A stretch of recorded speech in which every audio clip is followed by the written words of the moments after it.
My baby's 1 month celebration. My husband-me partner of 3 years did something I never imagined he was capable of. Right in front of me, he handed our baby to his ex, his first love, and then, as if that wasn't enough, he encouraged the baby to call her mom. I froze, my mind reeling from the shock. But when the realization hit me, I rushed forward to stop him, only to be shoved aside like I was nothing. Why are you being so selfish?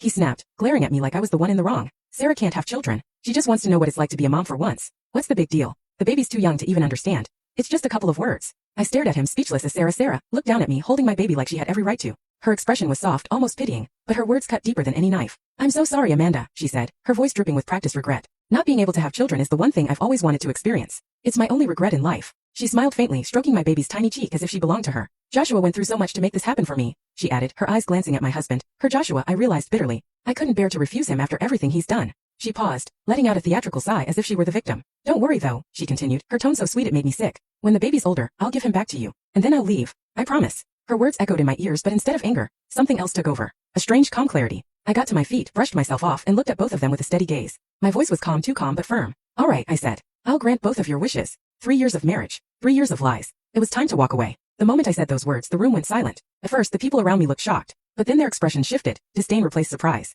To them, I was just the pathetic woman hopelessly in love with Joshua. From high school to college, from graduation to marriage, I had chased him for years where I lost every ounce of self-respect. Everyone knew it. They called me desperate behind my back. A woman who had long since thrown away her dignity for a man who never cared. Even Joshua was stunned. He stared at me, clearly not expecting what I just said. The words of blame he had been about to hurl at me froze on his tongue. What? He blinked as if he hadn't heard me correctly. He never thought I'd agree so easily. No, not me. The woman who always fought him tooth and nail every time Sarah's name came up. We had argued countless times before, like when he abandoned me in the pouring rain to rush off and comfort Sarah, or when I was pregnant and he barely came home, while Sarah's social media was filled with pictures of the two of them together, day after day. But now, I didn't have the strength to argue anymore. When he handed Coco to Sarah, when he encouraged Coco to call her mom, that was the moment I finally woke up. The marriage I had fought so hard for, the marriage I thought I wanted so desperately was over. I looked at Joshua, my voice calm and steady, with none of the tears or pleading he must have expected. Well, Joshua, I said, I wish you and your perfect little family all the happiness in the world. But Coco? I'm taking her with me. Coco, sensing the tension in the air, waved her tiny hands and whimpered. But when she couldn't find my familiar scent, her cries grew louder and more desperate. Her cries tore through me, sharp and painful. She had been the sweetest baby in the world since the day she was born.